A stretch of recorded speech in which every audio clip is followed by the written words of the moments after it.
This podcast of storytellers would like to acknowledge the first storytellers whose land we are recording on today, the Wurundjeri people of the Kulin Nation. We would like to pay our respects to their elders past, present and emerging. We acknowledge them and other Aboriginal and Torres Strait Islander peoples whose culture lives on today in Naarm, the city Melbourne. Theirs is the oldest in the world and their sovereignty was never ceded.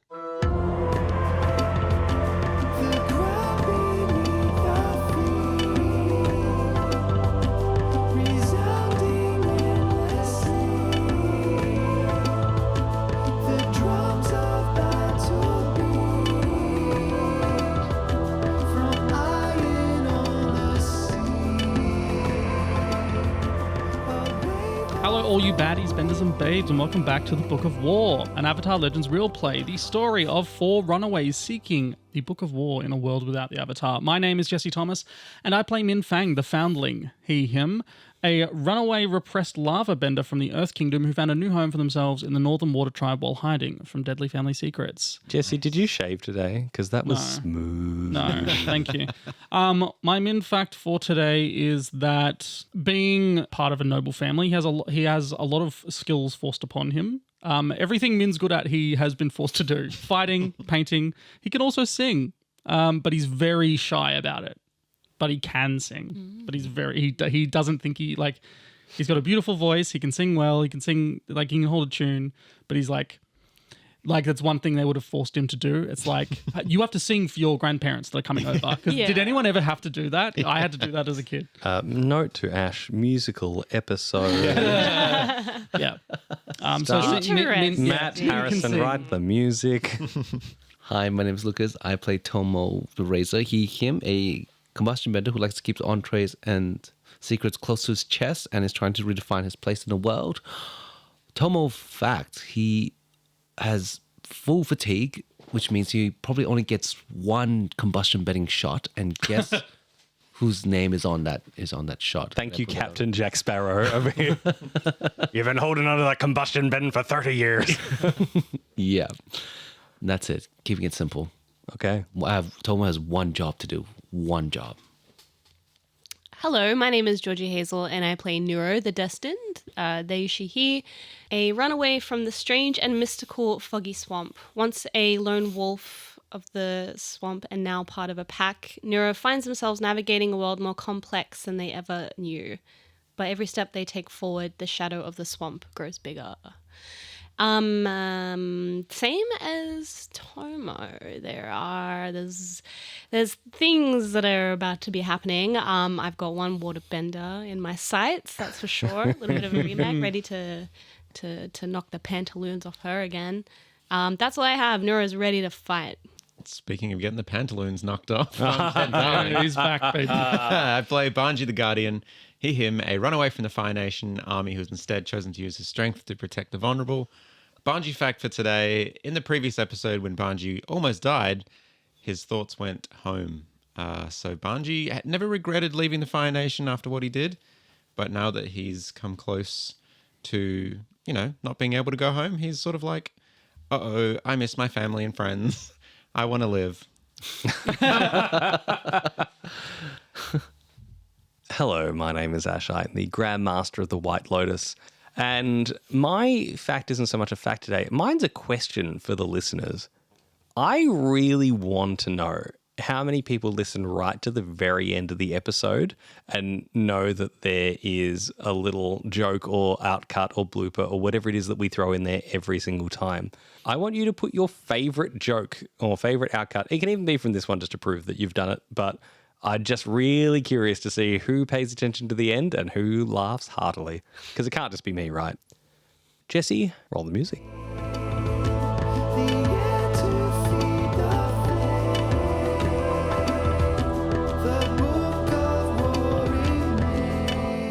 After the last chapter, you've managed to collect the party as the maze was falling down all around you.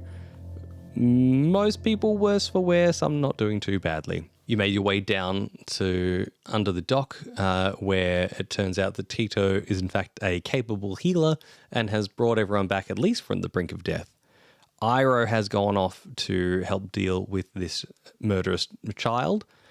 and you have made friends with Buster, Boster, and Bester, your absolute favorite pirates in the entire world, who have led you to the secret dock where you are about to make a plan to get your first piece of the Book of War as a team by comparison to fragmented like you were last time.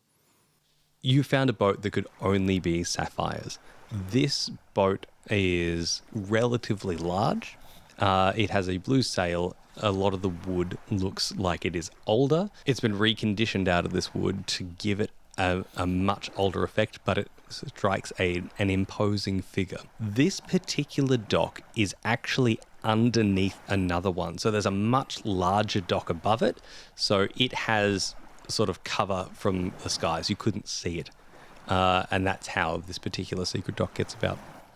Tomo is going to look and see if there are any guards. Can he see Sapphire or Karash?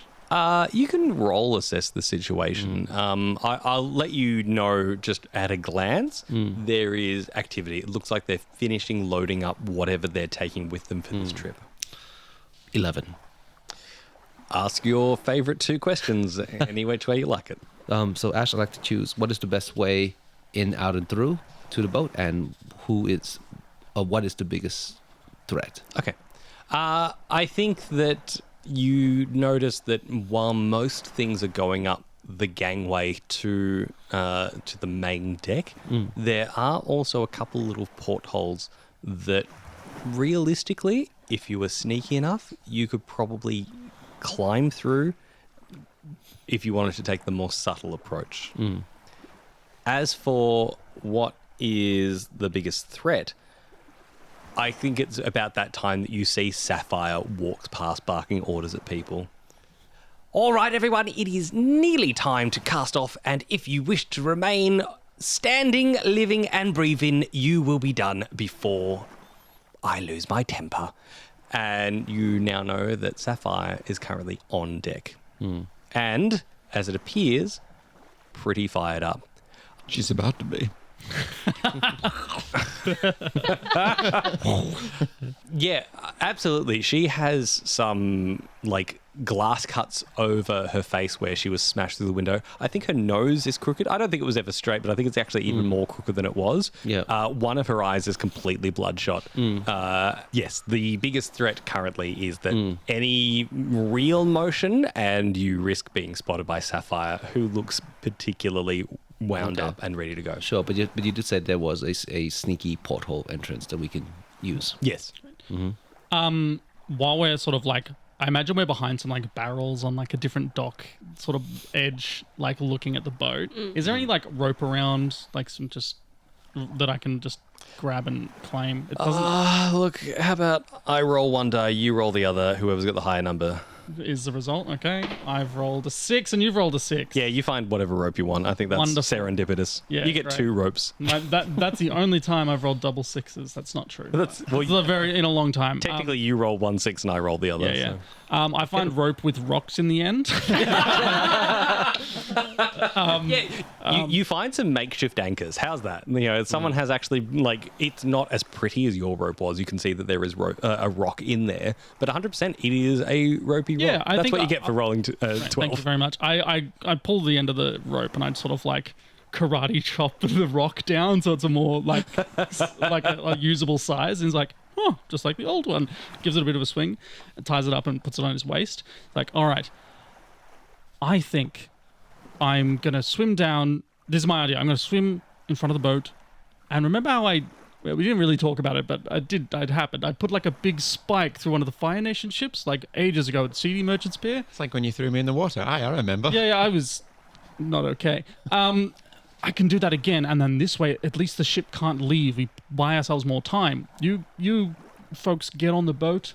I stop it down. I can come help you with that. Yeah. Absolutely, Buster. Let's go. All right. I think he smiles a little bit. You remember my name? Yeah, and then we'll join you on the ship.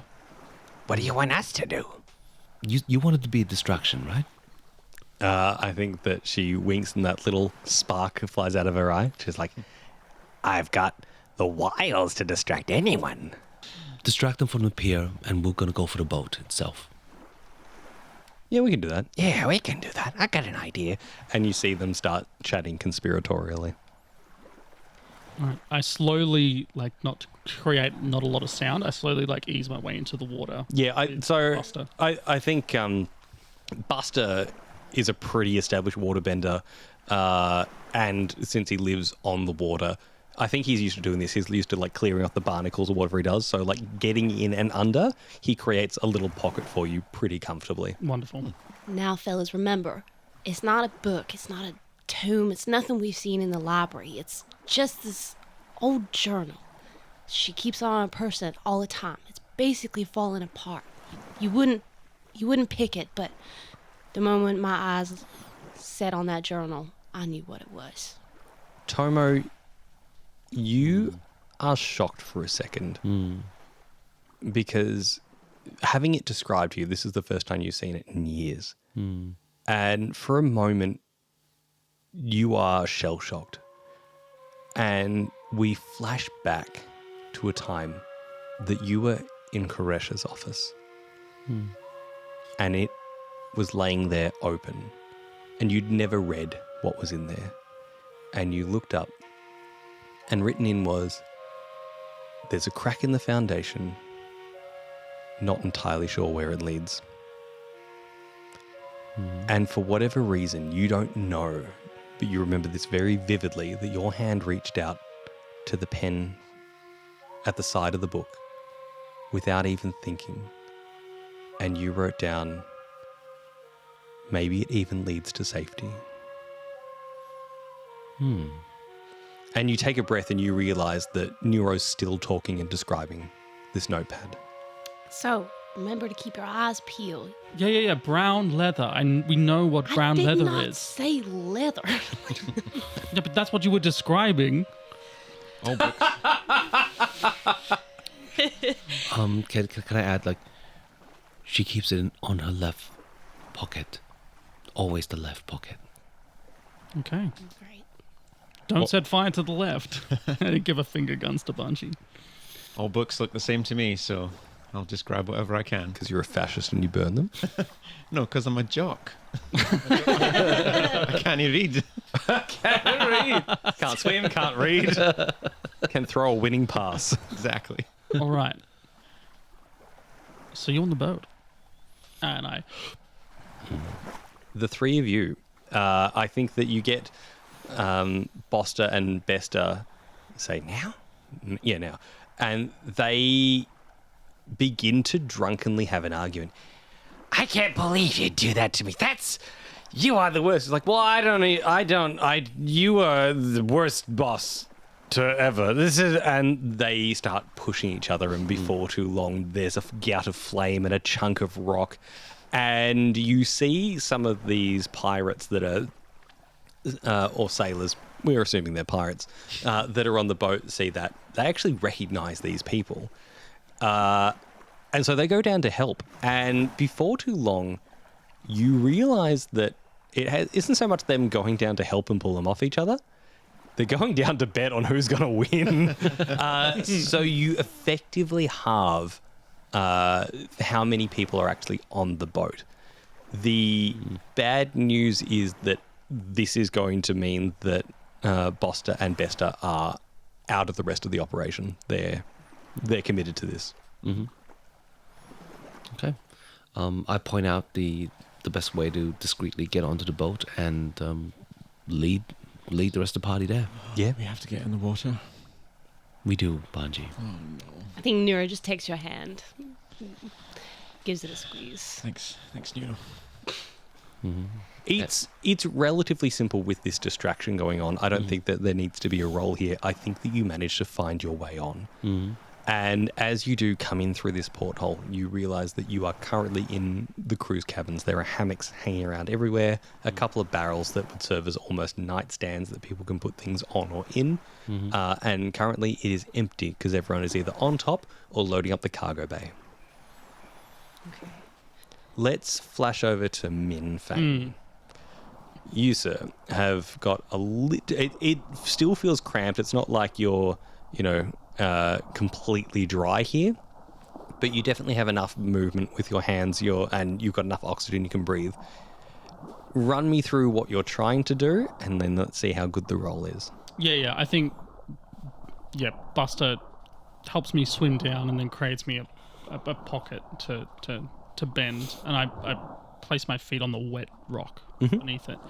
And very similar to the time I did it against the Fire Nation ships, except I want it to be in front, so if they try and leave, they can't. I don't want them to know anything is wrong. I don't want to pierce the ship. Yep. I just want them to, if they try to move forward, they're going to hit rock and they can't move. Okay. Roll your 2d6. This is a skills and training, so it's focus. Wonderful. And as per last episode, I removed troubled, which means I do not have a setback. I just have, this is a flat roll with my focus. So you can just roll terribly of your own accord. Absolutely. That is a 1 and a 2. That's a 3. Wow. God. I fail. All right. Great. Here's what happens. I pierce it straight through the ship. You took the words right out of my mouth. Yeah, You're just that's what I would have done. This is the equivalent of someone trying to reverse into a very tight parking spot. It's like steady, steady. And instead of hitting the brake, they hit the accelerator and just and crash into 3 cars. Yeah, right.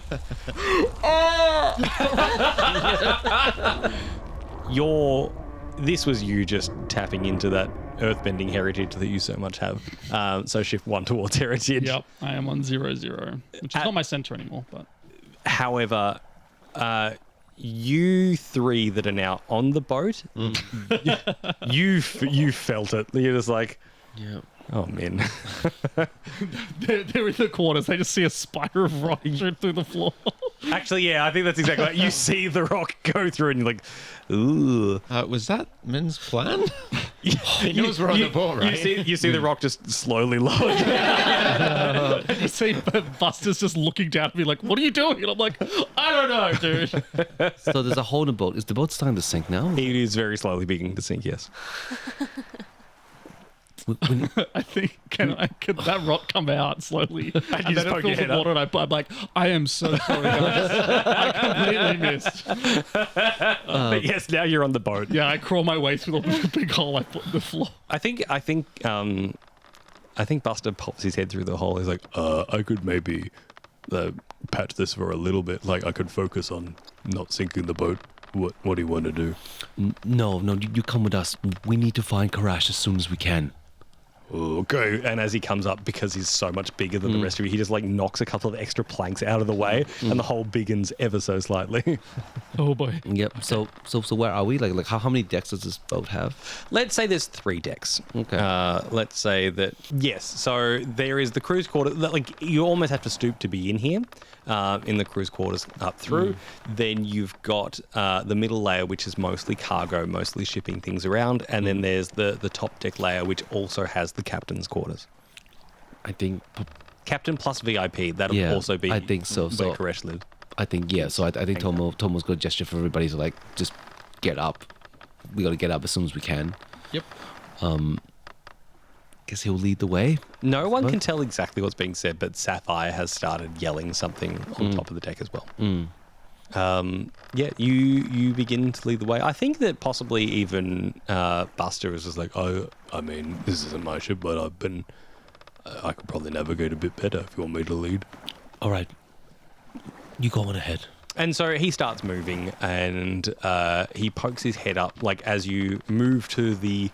it moves up the little staircase that takes you up to the next level, and you can see that it is relatively underloaded.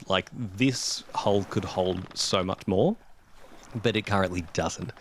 And as Buster pokes his head up, he sees that there are at least 3 people in the room placing down some more boxes.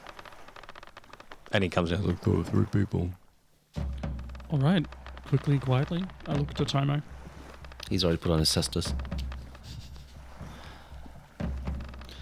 I'll take the other one. Okay, I would like to say that while maybe the 3 of you are taking them out, I'm there, water, smother face before they yell if things go bad. Oh, yeah, kind of very thing. clever. You know All what right, I mean? so I think that everyone gets a +1. No, or rephrase. There are 2 +1s that we can add to the people that need it the most, because Buster will do one and you can do the other in that exact same move. So we just rely on Lucas to roll God tier, and the 2 of you, the bad roll boys, Yeah, you've got a big tier. +1 plus whatever you're doing. Skills and training. I guess. Yeah. Let's say that we're rolling with focus here. Yeah. Unless someone can argue that they've got something better for it, I think focus is the magic number. Nah, that's pretty much it. I think for Min as well. Yeah. Skills and training as well. I'm going to try new things. I don't. That's There. Yeah, that's what you deserve. So everyone, Lucas was almost doing a dance, and he just missed the table entirely. That's what you get, Lucas. Am I rolling? Not yet, 10.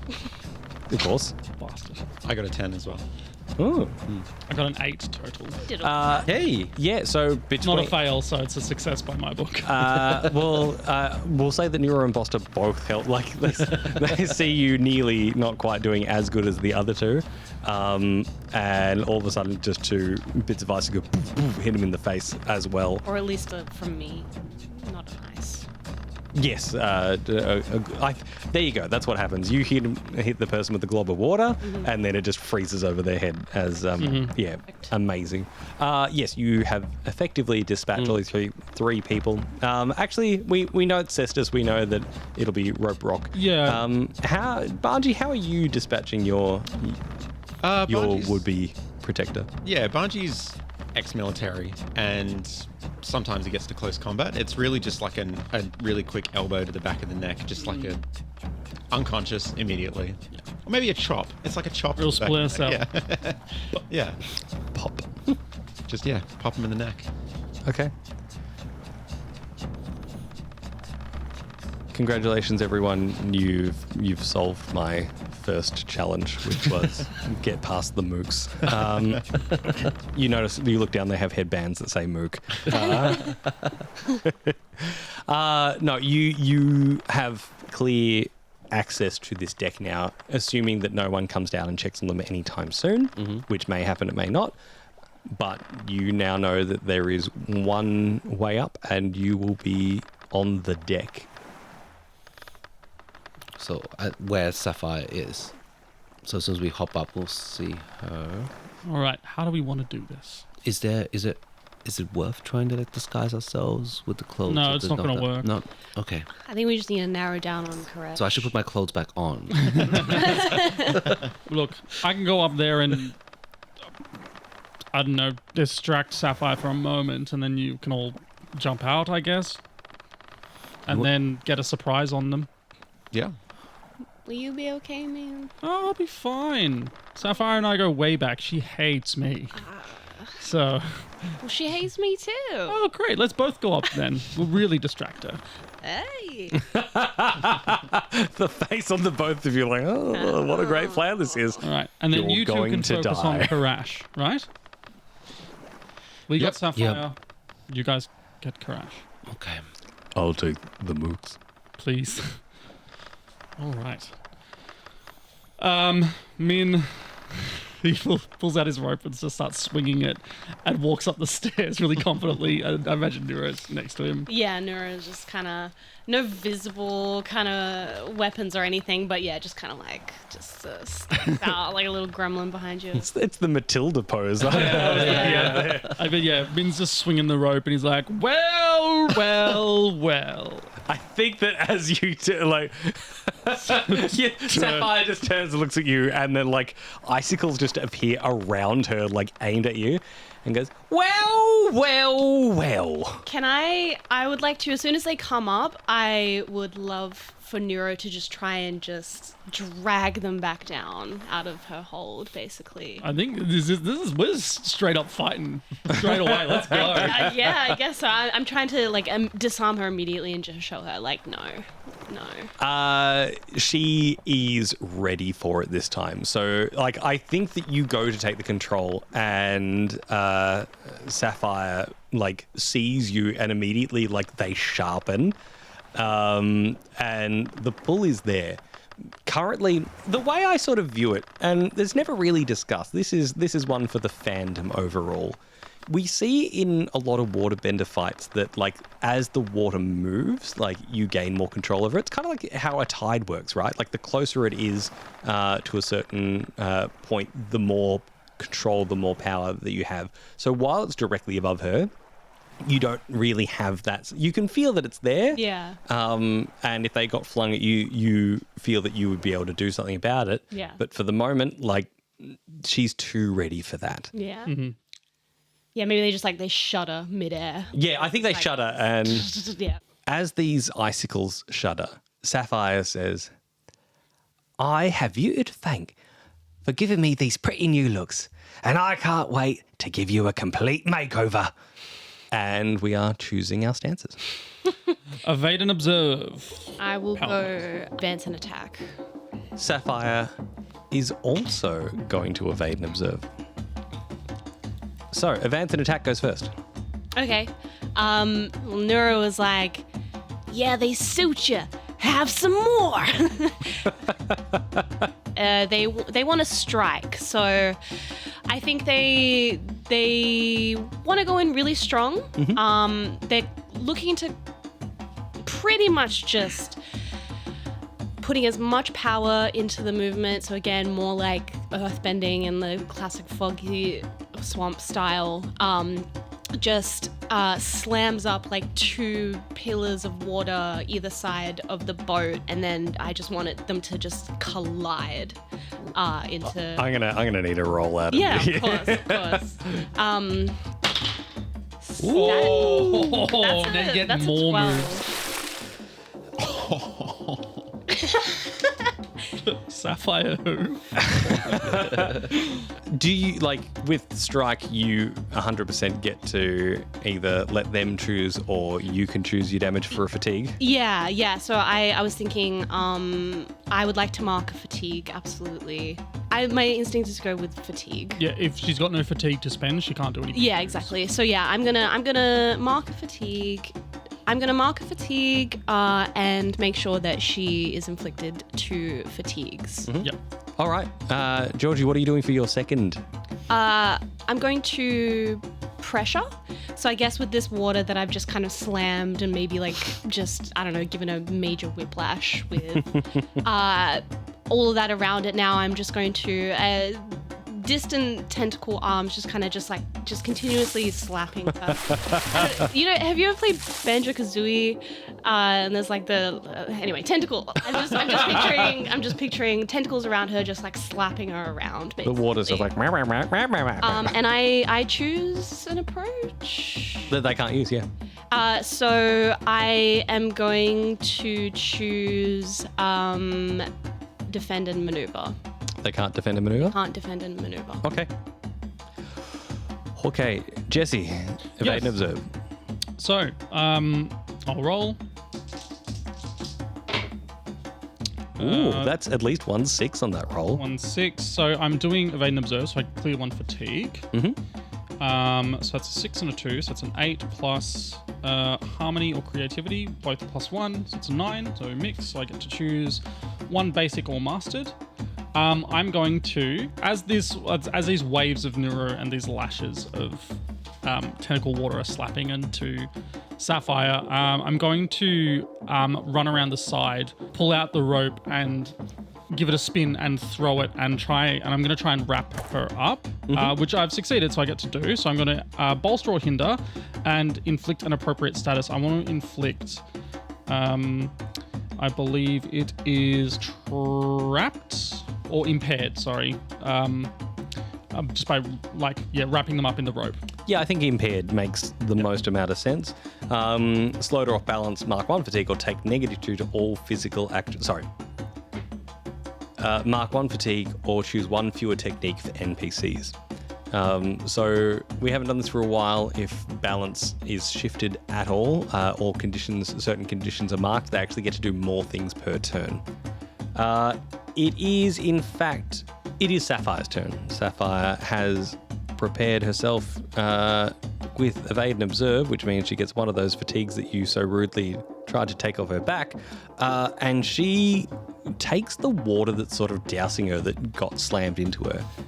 And you see it begin to form down towards her hands. And she's created some ice claws, which she is now marking herself as prepared.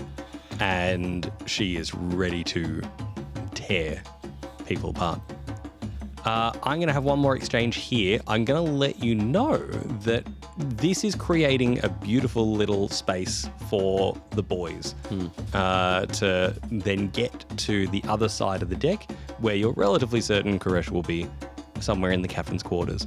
I think Buster also comes out as like, "Hey Mooks, let's go!" And he rips his shirt off in the way that he loves to do. He's like, "Roar!" And they're like, "We get to fight, Buster!" And so all of a sudden you hear the people that down at the other fight, they're like, "More fighting, more bets, let's go!" So between the three pirates, they've managed to successfully distract anyone who's still standing from a Mook perspective. Nice. So, yes, in essence, this exchange was you moving to the other end of the boat. We'll get back to you in the meantime. Jesse and Georgie, what are you choosing for your stance? Defend and maneuver. I'll go evade and observe. Okay. Sapphire is going advance and attack. Jesse, you are first. All right. Come on, baby. Keep Min's combat streak going. Ooh, it's good to be the king. All right. This is the first time he's ever been able to say that. It's always combat. Min just thrives in beating the crap out of bad people. I am going to... That's actually a rollover from Jesse, who beats himself up on a daily basis. Exactly. That is an 11 and defend and maneuver. I'm going to mark one fatigue to use detect the heavy step. Finally. I know. I've been forgetting about it. Hey, Ted, this is how you learn your moves. Like, you've got to roll the good, and then you've actually got to do them. Yeah. Min will do that sumo stamp sort of thing along the boat and sort of feel and get a sense of what they're about to do. And as like their movements struggle, and he can feel her through the rope as well that he's got tied around. Yeah, I think that's probably the power here, because it's not necessarily earth that you're doing it through. Maybe it's the fact that the wood has a little bit of holiness to it, and you're like, wow, I get a sense of this entire boat. And that rope is almost like a spider string that you're like, I'm also picking up subtle movements. Yeah. So I become prepared, and at any time during this exchange, I can spend my prepared status and mark a fatigue to interrupt their technique. They can mark 3 fatigue, or they can't do the move. Mm-hmm. They are advancing and attacking, and I think that with these gloves still in hand, they begin to bring their hands down, and these icicles that are floating above their head all just aim towards Nuro. Like, does not care that you're standing there, doesn't even look at you. I think as soon as I see, I'm waiting for the absolute last moment. I'm waiting for the commitment of the attack to then yank Sapphire with the rope and throw their form off balance. So when they throw these icicles, that they just go absolutely wide, nowhere near Nuro. Or actually to either side of Nuro, and they smash apart, giving Nuro more water and ice to use. I think that you spend that prepared, because absolutely, like, that's exactly what happens. The shots go wide and they smash on the ground. But Sapphire like turns around and looks at you and almost growls at Min for a second. "Min, you should know me by now, old son. You never get in the way of Sapphire and her quarry." And I told you that hell was coming down and we were going to stop whatever this was. She wrenches her hands up, almost lunging at you, but you move out of the way of. You've got that space. But as she does, you realize it's a feint. And the ice that had just hit the deck and shattered, even though they're now no longer big icicles, they're just tiny ice shards, and they still feel like glass. And they come up and they strike Nuro. Mark a condition, please. I'm going to mark angry. And with that, she marks the extra fatigue that it took just to spitefully get you.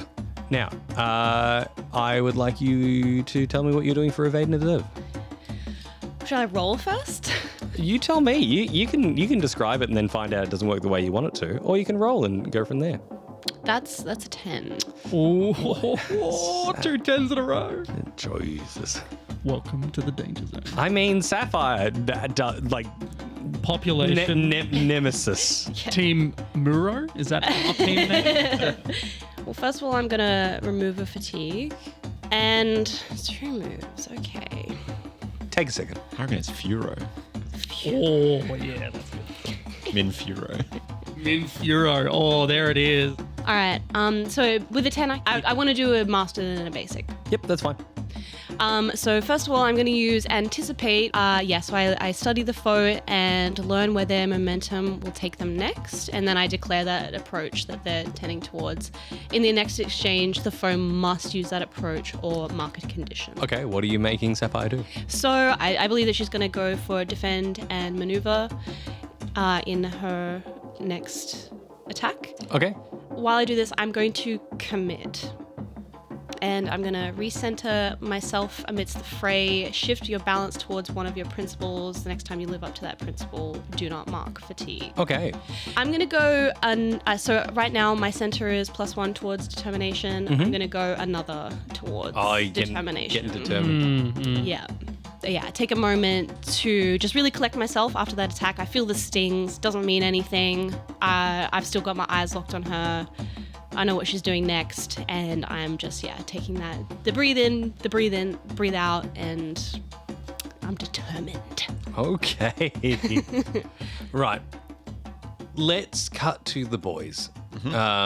So we've got, what do we say? Min Furo.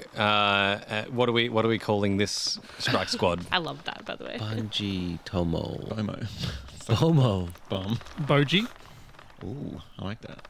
Boji. Does that work? No, that's just Banji with an O. The razor guy. Toji. Toji. Team Sharp Toji. Guardian. Huh? So we know where she's probably going to be. It's the captain's quarters.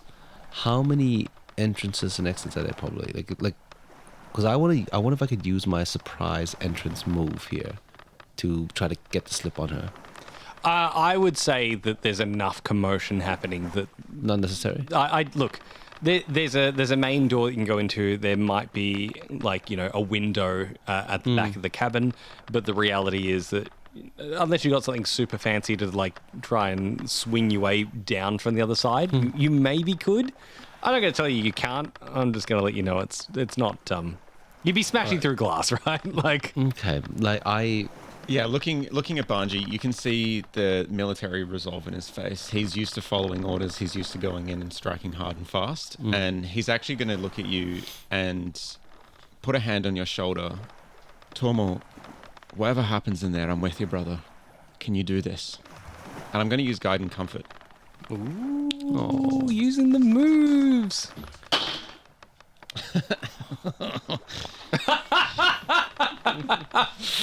That's a miss. that's a miss. Tomo, whatever your next move is, you take a -1. There's no There's no penalty. There's no penalty for guide and Yeah. comfort, so I just make it up as I go along. Oh, really? Yes, and in this case, I think whatever Banji just said to you just doesn't hit. Yeah. You are so in your own head, and all of a sudden you realize you're distracted, so you take a -1 to whatever your next roll is. I think actually it also comes in a different form. You start to do your countdown, we're going to bust through the door, and you just hear from the other side, there's a glass window. I can see you there. Come on in, 10. We can talk. Tomo looks at Banji and just you see there is pain and anger and just whatever happens, get the book. Understood. And Tomo just takes a breath and opens the door. You head into the captain's quarters, which has multiple beds in it that look like proper beds. And you see the professor is currently seated behind a beautiful mahogany desk. Again, it looks like it's been dredged up from the bottom of the sea and then resealed. It is gorgeous. And currently, Karash is cutting up some mangoes. She says, they're fresh from today if you would like some. I remember they're your favourite. And her voice gets that sweetness to it once again. Well, thankfully, somebody took Tomo's appetite away. Tomo steps closer. There's a hole in this ship. The captain is being restrained. There is nowhere to run, Professor. You know, it's interesting. I always thought that it was you that was running from me. And yet here you are, coming back again. There's just so many things Tomo wants to say, but to try to keep his head clear and on task, he's just going to focus on the very simple things. The notebook that you keep by your side. We want that notebook. She sort of cocks her head at you and she says, do you want to make more killers? Do you need more people like you around? Are you lonely? On that last one, Tomo does a little glance at Banji and says, no, I'm not lonely. The notepad now. And at that, Banji takes a step forward. In fact, not even a step forward. He starts walking up to the desk and towards Karash. She sort of smiles and she takes the notepad out of her pocket. And she says, I have absolutely no idea why you'd want this thing. But I'm willing to make a deal with you. Come back to me, Ten. Come back and think of what we can achieve. And she sort of like looks at Banji and waves the notepad sort of just close to him and says, you can have it. You can take it. You can do whatever it is that you want with it. Banji takes it. She, like, as you... Damn, it's never that easy. It's never that- no, she snatches it away at the last second and says, only once I know that Ten is coming with me. Banji looks at Tomo. Tomo takes off the cestus and let it drops onto the ground and steps forward to the professor.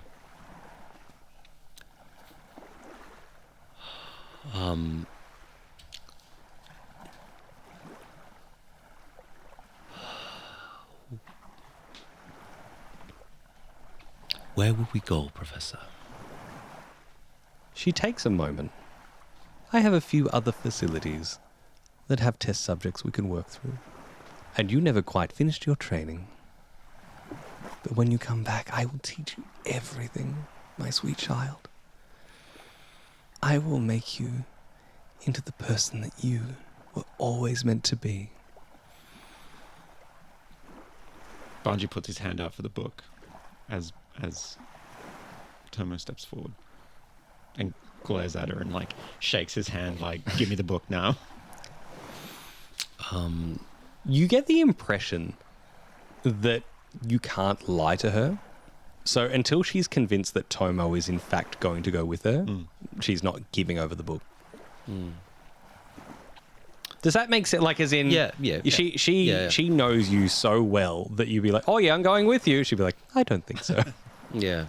No, I know. This is, yeah, I think I'm going to grab a slice of mango, gonna hold it and basically step to one of her sides, but like, you know, there might be some sort of a signal to Banji to let him know that, all right, look, I haven't turned, like this is part of Let's it. roll trick. You can do it, buddy. Creative. Wait, hang on. I'm getting -1 to this because of the, You are getting -1 to this. Sorry. Doesn't matter if you roll 15. So my trick is creativity, which is +1, so this is a flat roll. The tension. That's a 9. Can I want to mark a fatigue and help him get him a 10. Yes, do it. Do it. Yes. I want to, seeing Tomo pick up the mango, I want to like slam my fist on the table. Tomo, no! And then give him a wink with like the little spark, like the like, a little flame spark, and push him over to a 10. She looks at you. Then she looks at Banji, who is known to be the worst actor of the entire group. And she puts her hand on yours, Tomo. And with her other hand, she just flings over the notepad. Great. I grab it.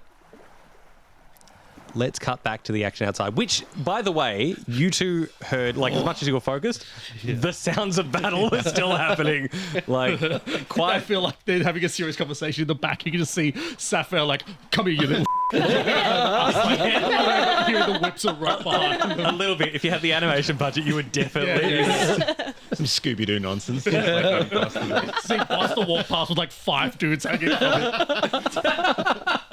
You definitely... You bloody blighters! How am I good die? Yes. Advance and attack. Advance and attack. Defend and maneuver. I believe that Sapphire must also defend and maneuver. Georgie, you are going first. Okay. Okay. I Now, wanna- I just want to... Here's the deal. That little please that you heard whispered, once again, Jesse has been responsible for sending text messages to other party members while the different scene was going on.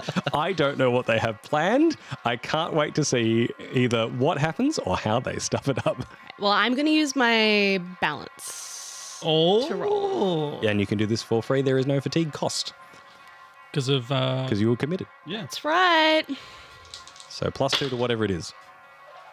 Ooh, that's a 6. Spirits. Gosh darn it. Well, so I am going to shift my balance to succeed at this. Do a basic move, which is ready, and I am going to ready Min more than myself. I want to. I see his rope dangling.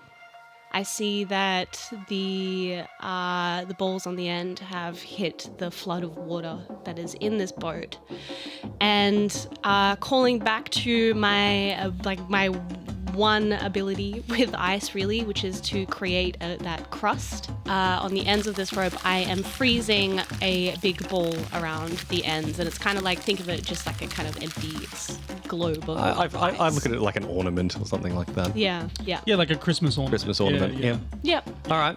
I think she sees whatever you're doing didn't affect her, which is what she was expecting. So she prepares herself for whatever is coming, and she's preparing to retaliate. Anything that comes her way this turn is going to cost an extra fatigue. Yeah, cool. All right. Min is gonna do advance and attack. If that's what you said you were doing. Yeah, great. Come on, baby. I believe in you. 7. 7. Seeing this like globe of ice freeze around Min's rope, he's going to swing it around and do like a big spin. Like he's like kind of like a shot put. Like, you know, they got the shot put with the rope on the end and they swing in the ball and then they just like... Kind of, yeah. Yeah, he's going to spin around and try and... Do you mean a hammer throw? Yeah, he's like hammer throwing this massive ball of ice right into Sapphire's face, and I'm going to do strike. And just smash this giant ball of ice over her face. Okay. So I am not going to mark fatigue. You still have to mark one anyway, because she is retaliating. Yes. So yeah, I can't mark fatigue. So yeah. So I got the 1, and she can choose condition, fatigue, or balance. Okay. She is shifting her balance. Okay. Combo move, baby. Ice like- hammer. Smash. Okay. Welcome to combo move zone. Hell yeah, brother. Min Fury. Min Fury. Min Fury. In Fury. Ice Fury. Yeah. What's our combo name? Min Furo. Min Furo. Min Furo. Yeah. All right. Combo move 1. What do we want for stances? I didn't think beyond that. Oh my god. Uh-oh. You're just surprised you made it here. Yeah, I did. I truly didn't think it was going to happen. Defend and maneuver. I'm going advance and attack. Nice. That's what I wanted to hear. She is also advancing and attacking. Great. Defend and maneuver. Min, here we go. Come on, baby. No, that's a fail.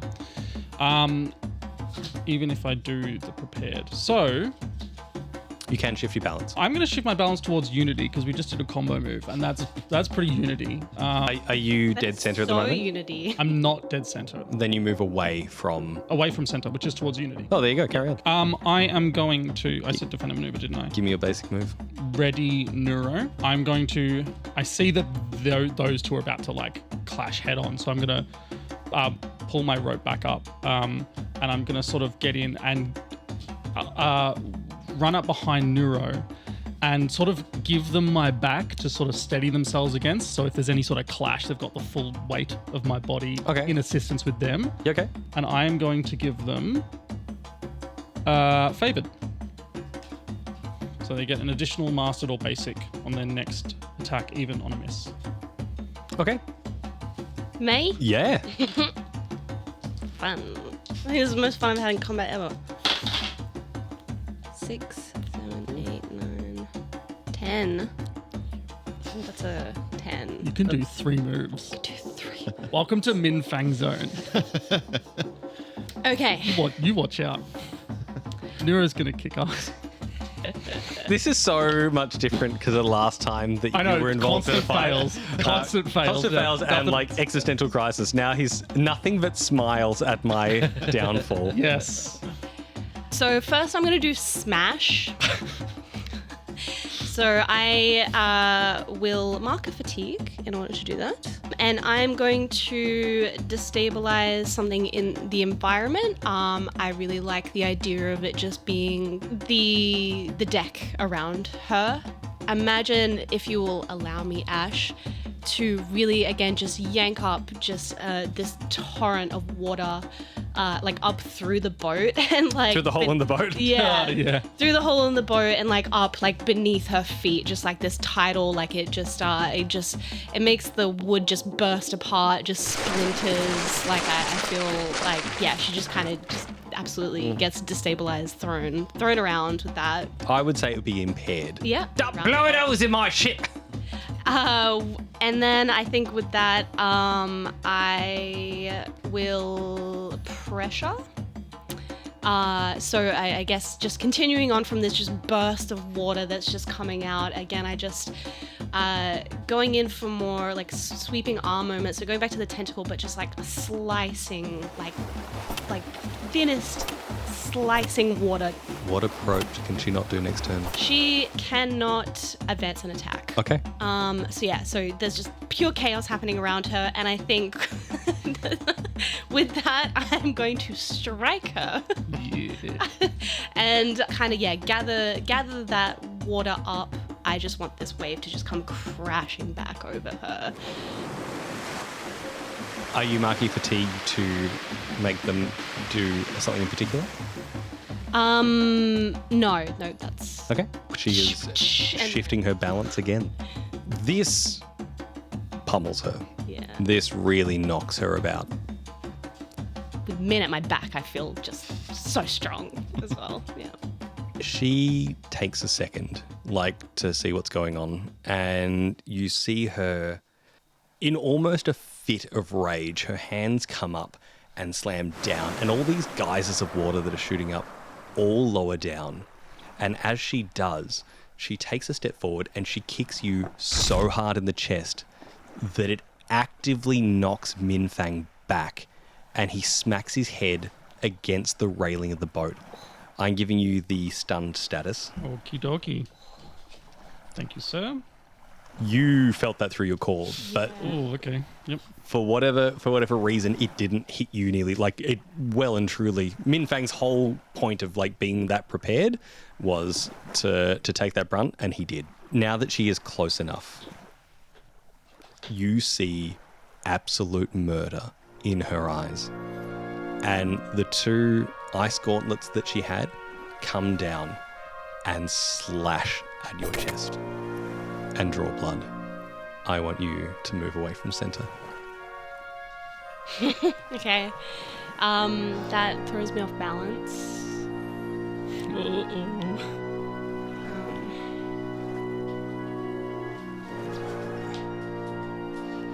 When you lose your balance, you give in or submit to the opposition.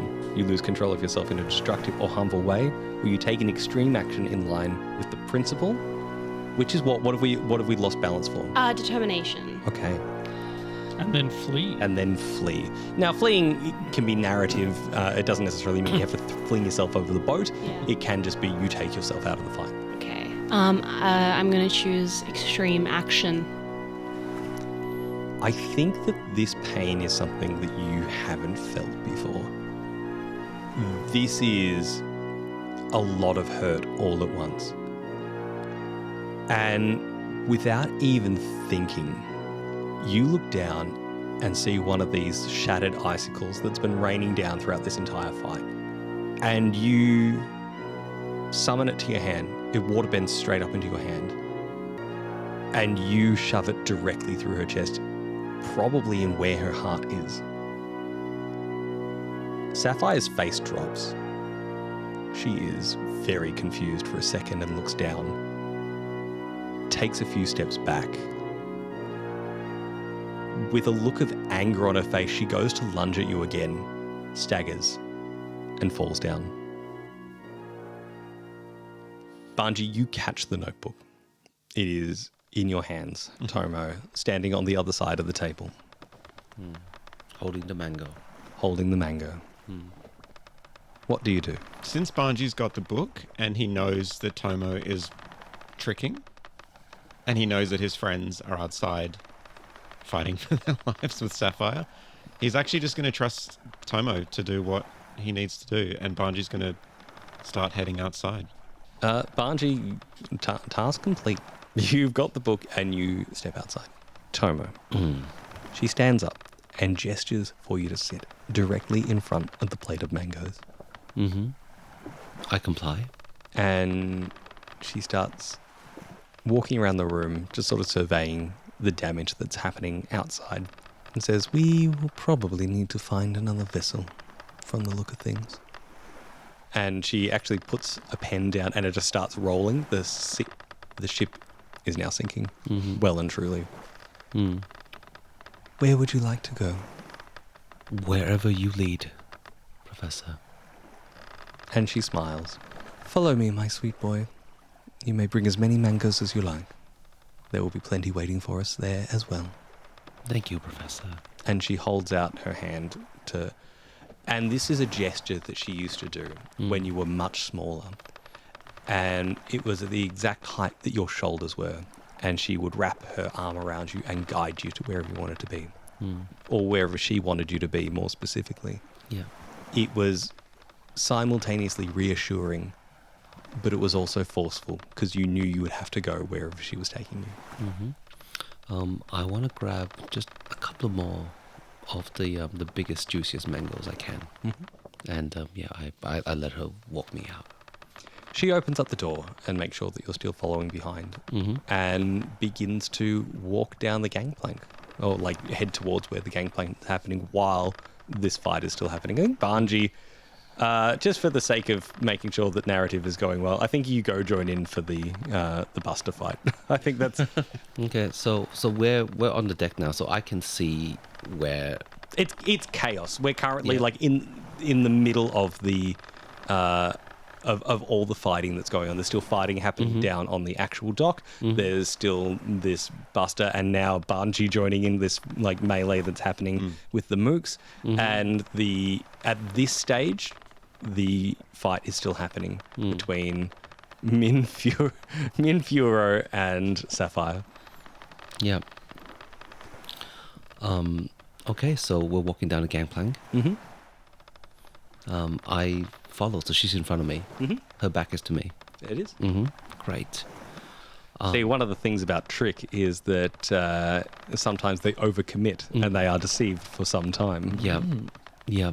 I think now that we're on the deck, now that we're heading to the edge of the boat and Tomo can see the water below, there are thoughts that Tomo have of just running up, tackling and sending this woman to the depths and make her feel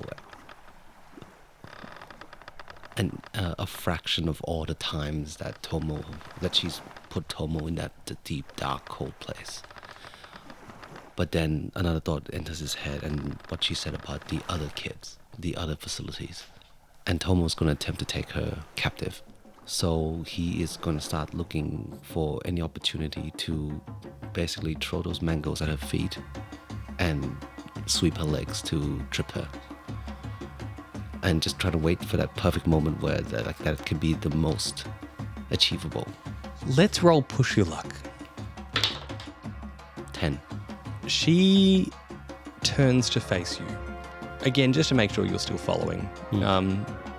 Not in a suspicious way, more just a, come on this way. And it's at about that moment that this mango lands under her foot. So she was already off balance by spinning around. We hear an almighty scream from the other side of the boat. And this is about when Nuro has... Iced? Yeah, that's what I was going to go with. Yeah. And all of a sudden, everything goes chaotic. She stumbles backwards and begins to go over the railing. The boat lists almost immediately, almost in reaction to Sapphire being stabbed. Min, you almost feel like you've gone over the edge of the boat. Banji, you are currently surrounded by some burly fellas that almost just roll off you. And Professor Karash goes plummeting into the waves beneath the boat. What do you do, Tomo? I dive down after her. As you hit the water, you begin to feel a struggle. You are brought back to a time, the last time you were looking at this woman's face. Years ago, though it was, and you were dunked underwater. It was strong, it was powerful, and it was desperate. Now, it was someone else holding you down at that time. It was never her. She never got her hands dirty like that. But in this case, she has grabbed onto you. In panic, in fear, in rage, in trying to hold on to anything. She is holding onto you, and both of you are drowning. Jesse, Min-Fang, in his stun state, just goes over the railing. Yep, great. Nuro, you look down and you see that Sapphire has lost that fire. And you hear a splash behind you and realize that Min is no longer standing there. They're in so much shock. Like, there's blood and there's pain, and they've just really hurt somebody. I think the world slows down for a Yeah, second. I feel like, the world is really slow for Nuro right now. They're just like, it's just like hands, like looking at their hands, looking at the bloody icicle. I think hearing that splash is the thing that pops that slow motion state. They're kind of like looking at Sapphire, looking back at Min's still not there, looking back at Sapphire, oh my god, I've done this. Look back, Min's still not there, and then I think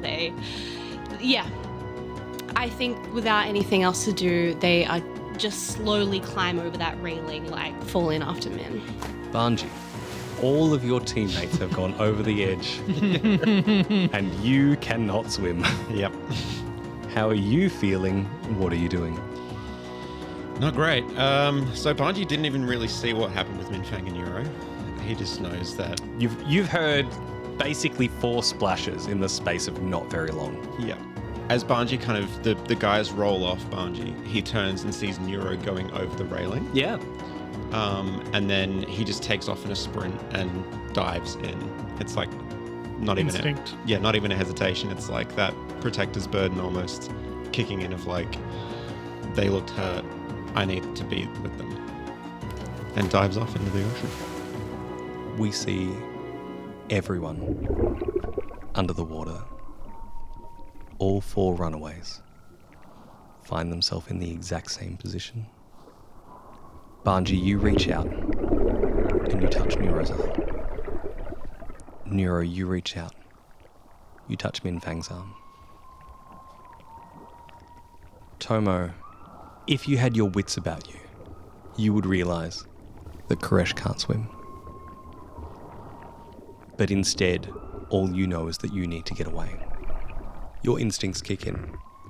You see a white flash, and you blast yourself away. And as you do, as you rocket backwards through the water, you collect the other three. And all four of you land on the sand just next to this dockside. Gasping for air, feeling your wounds, feeling pain and loss and regret. You all look around at each other, and Banji smiles. And out of his pocket, he pulls a little notepad, which is your first part of the Book of War.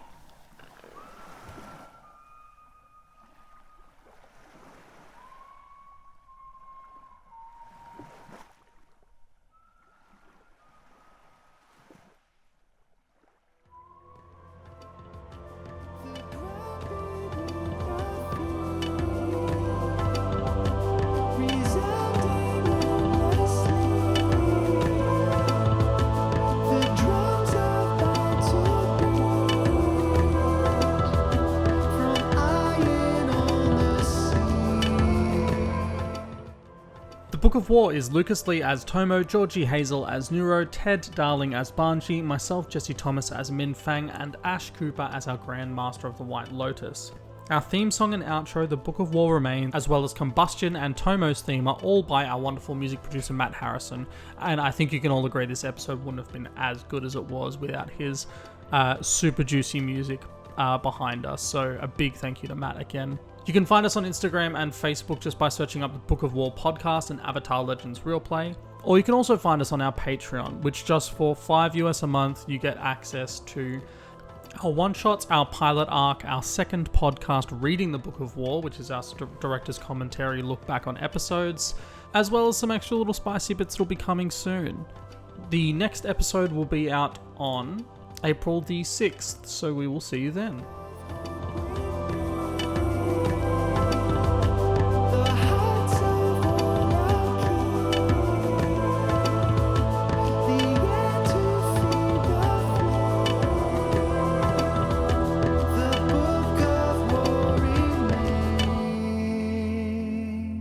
Looking worse. Wet hair from the attempted drowning.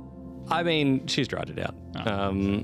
But the... Hair dryers on Shimsum are really good. I mean, she's a waterbender. She can just bend it out of her Oh, hair. yeah, true. Yeah, I didn't want to... Maybe she's born with it. Maybe she's a Maybe waterbender. it's waterbending. Oh, and maybe she's born with it. Maybe it's bending. Probably is born with it. She learned how to do that to her hair. We don't know. That's true, we don't. She could have been like a fancy hair. We flash back to a young Sapphire. No, Mum, I don't want to be in the hairdressing business. I'm going to go be a pirate. And then she gives her mum the finger and then marches out the door. And her mum's like, listen, love, you can use the water to cut the hair and then you style it like this. And you freeze it in place. Mum, I don't want to. I just want to go murder people, Mum. Mum! Mum, let me commit murder, Mum. Mum, I got murdering to do. Dear listeners, I'm so sorry for having triggered that. No, it's fine. It's going at the end. We'll see. We'll see what happens. It might be a critical component to the story. I never wanted to be a murderer.